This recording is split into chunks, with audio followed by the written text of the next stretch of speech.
Hey guys, welcome to success Dilip. मैं दिलीप कुमार, स्वागत है आपका इस वीडियो में। तो दोस्तों, बात करने वाले हैं नई वैकेंसीज की जो कि रिलीज़ की गई है airport authority of India limited की तरफ से। क्या इस एआई सर्विस लिमिटेड की तरफ से आईटीआई स्टूडेंट के लिए नौकरी की वैकेंसी रिलीज़ की गई है। आईटीआई नहीं, आईटीआई डिप्लोमा डिग्री, ये तीनों लेवल के लिए अलग अलग पोस्ट पर वैकेंसीज है जो कि ऑल इंडिया के कैंडिडेट अप्लाई कर सकते हैं। That is great opportunity. यहाँ पर मैं ग्रेट अपॉर्चुनिटी इसलिए बता रहा हूँ, देखिए ये वैकेंसी जो है एयरपोर्ट से रिलेटेड है, यानी कि एयरपोर्ट में आपकी जॉब लगेगी। और एयरक्राफ्ट में आपकी एयरपोर्ट में जॉब नहीं लगने वाली, एयरपोर्ट से रिलेटेड जॉब होगी। आपकी एयरक्राफ्ट टेक्नीशियन होगा, जहाँ पर जो आपका प्लेन बनाए जाते हैं या फिर असेंबल होता है या फिर रिपेयरिंग होता है, वहीं पर आपको जो काम करने का, वर्कशॉप्स में काम करने का मौका मिलेगा। टेक्नीशियन की वैकेंसी है, एयरक्राफ्ट टेक्नीशियन की वैकेंसी है। इसी तरह रिक्रूटमेंट रिलीज़ की गई है। ऑल इंडिया के कैंडिडेट एलिजिबल होते हैं अप्लाई करने के लिए। चलिए डिटेल नोटिफिकेशन वाइज बात करते हैं, कौन कौन से लोग एलिजिबल हैं, कैसे अप्लाई करना है और किस प्रकार की ये नौकरी है, कितनी सैलरी मिलेगी और क्या ये जॉब आप सबके लिए बेनिफिट्स होगा या नहीं होगा। लेट स्टार्ट नाउ, शुरू करते हैं। इससे पहले रिक्वेस्टेड होगी, जितने भी आईटीआई डिप्लोमा डिग्री स्टूडेंट हैं, कमेंट करके ज़रूर बताइएगा आपकी ब्रांच कौन सा है और आप किस डिपार्टमेंट में परमानेंट सरकारी नौकरी जॉब पाना चाहते हैं।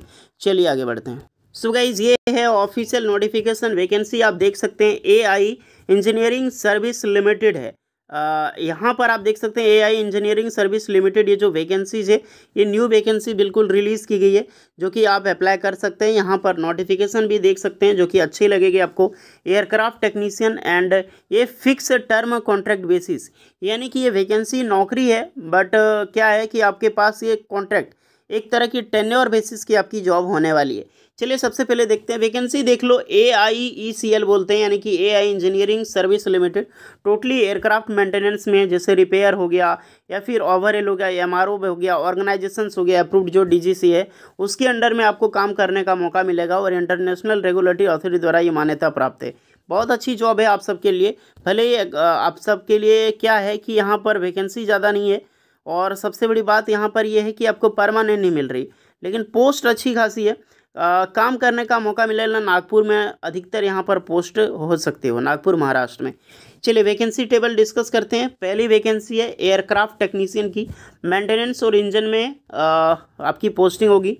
क्वालिफिकेशंस क्या होना चाहिए? EME में होना चाहिए, ME में diploma certificate aircraft maintenance engineering कर रखी है 2 ईयर 3 ईयर में, तो भी आप अप्लाई कर सकते हैं। या फिर आप मैकेनिकल स्ट्रीम में आपका अप्रूव DGCA रूल से, तो भी एलिजिबल है विद 60% मार्क्स के साथ। या फिर सिंपल सा डिप्लोमा इंजीनियरिंग कर रखे हैं 3 साल की मैकेनिकल या फिर एरोनॉटिकल इंजीनियरिंग में, आप अप्लाई कर सकते हैं।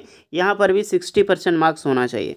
एक सर्विसमैन वालों को यहाँ पर कुछ रिलैक्सेशन दी गई है और 4 साल की कोर्स है डिप्लोमा इन एयरक्राफ्ट टेक्नीशियन, जो ट्रेड ट्रेनिंग होता है कंडक्टेड बाय इंडियन नेवी या फिर DGCA अप्रूव्ड द्वारा, ये भी आप अप्लाई कर सकते हैं अगर अदर ये भी है तो। एक्सपीरियंस में देखा जाए तो 1 ईयर की मात्र एक्सपीरियंस मांगी गई है। अदरवाइज आप अप्रेंटिसशिप पास आउट हैं तो भी आप अप्लाई कर सकते हैं। Next recruitment aircraft technician maintenance में वैकेंसीज है, तो यहाँ पर भी diploma engineering electrical, electronics, telecommunication, radio instrumentation apply कर सकते हैं। तो जितने भी ब्रांच का मैंने नाम लिया है 60% मार्क्स आपका है, आप बिल्कुल एलिजिबल है। ST/SC वालों को 55% होता है। यहाँ पर भी आपका कम से कम 1 साल की एक्सपीरियंस होना ही चाहिए एविएशंस ब्रांचेज में या फिर प्रोडक्शंस में, मेंटेनेंस डिपार्टमेंट में। नेक्स्ट रिक्रूटमेंट है टेक्नीशियन आपकी ये पोस्ट ITI स्टूडेंट्स के लिए है और यहाँ पर वैकेंसी रिलीज़ की गई है। टेक्नीशियन में वेल्डर की पोस्ट है। अब टेक्नीशियन में वेल्डर की पोस्ट है +2 आपका, जैसे कि 10+2 है with physics, chemistry, math plus ITI होनी चाहिए वेल्डर ट्रेड में, आप अप्लाई कर सकते हैं। NCVT ट्रेड चलेगा, स्टेट गवर्नमेंट या फिर NCVT, यानी कि आपने SCVT भी कर रखी हो या फिर NCVT कर रखी हो, दोनों अप्लाई कर सकते हैं। ध्यान रखना, ट्रेड जो चलेगा आपका वेल्डर ट्रेड से ITI पास आउट होनी चाहिए। प्लस एक चीज़ का फोकस करें, यहाँ पर 10th पास वाले अप्लाई नहीं कर सकता, 12th होनी चाहिए और वो भी 12th PCM के साथ होनी चाहिए, फिजिक्स, केमिस्ट्री में। तो ये थोड़ा सा रेस्ट्रिक्शन से एक चीज़ फोकस कर रहे हैं कि आपका 12th ज़रूरी नहीं है, यानी 10th पास करके ITI आपने किए तो नॉट एलिजिबल, क्योंकि 12th पास वाले एलिजिबल होंगे यहाँ पे। नेक्स्ट वैकेंसी टेक्नीशियन की मशीनिस्ट ट्रेड में, तो सेम चीज़ रहेगा, 12th pass with physics chemistry math के साथ 12 पास होनी चाहिए, प्लस आपका ITI चाहिए मशीनिस्ट ट्रेड में, OB NCVT SCVT में। एक चीज़ मुझे यहाँ पे गलत लग रहा है, क्योंकि ITI एलिजिबल रखना चाहिए, ओनली ITI। अगर आप ITI वालों को जॉब दे रहे हो यार, 12 पास किया है तो फिर कोई ITI क्यों करेगा, जाहिर सी बात है। इस तरीके से इंसान को समझनी चाहिए। कोई स्टूडेंट 12 पास किया है, फिर वो भी PCM से किया है, फिजिक्स केमिस्ट्री मैथ से, उसके बाद कौन बंदा, कोई बेवकूफ़ ही होगा 12 पास करके जो ITI करेगा। तो इस तरह से रिक्रूटमेंट निकालती है ना, मुझे बहुत गुस्सा लगता है डिपार्टमेंट की तरफ से। कौन बेवकूफ़ करेगा? अगर तो बात तो वही हुई ना, मान लो कि किसी के पास, जैसे कि ये तो आदमी इसी तरह मांगता है, मान लो कोई जनरल कैंडिडेट है और जनरल को आप बोल रहे हैं साथ में आपका OBC सर्टिफिकेट होना चाहिए। भैया वो खुद से जनरल है तो OBC सर्टिफिकेट क्यों बनवाएगा वो? सीधी सी बात है। तो बिल्कुल इसी प्रकार से ये कैंडिडेट का हिसाब रखा है। देखो 12 पास करके ITI कोई बुद्धू ही करेगा ना यार, वैल्यू तो बराबर है, वैल्यू उससे ज़्यादा 12 पास वालों के लिए। तो ये फालतू चीज़ें निकालता है डिपार्टमेंट। जितने भी ITI स्टूडेंट हैं अप्लाई कर सकते हैं 10 पास से, सीधा अप्लाई करो। कुछ होता है डायरेक्टली FIR करो। वह 1 साल की एक्सपीरियंस मांगी गई है, फोकस करें इस पर। नेक्स्ट है मैक्सिमम एज लिमिट। तो 1 अगस्त 2023 को एज लिमिट 18 से 35 साल के कैंडिडेट अप्लाई कर सकते हैं। अदरवाइज रिलैक्सेशन मिलती है ST वालों को 5 पॉइंट, OBC वालों को 3 ईयर्स का। एक फिक्स टर्म कॉन्ट्रैक्ट है और वो भी कोई भी 1-2 महीना का नहीं मिलने वाला गाइस, टोटली 5 साल का होगा। यानी कि आपका जो जॉब लगने वाला है 5 ईयर का जॉब आपको लगने वाला है। तो दैट इज़ बहुत अच्छी अपॉर्चुनिटी। इसके बाद मुझे नहीं लगता कोई भी डिपार्टमेंट निकालेगी, क्योंकि 5 साल किसी भी डिपार्टमेंट में जॉब करोगे तो वो डिपार्टमेंट कभी नहीं निकाल सकती, क्योंकि एक्सपीरियंस हो जाओगे आप खुद उस डिपार्टमेंट में, आपको निकालेगी ही नहीं।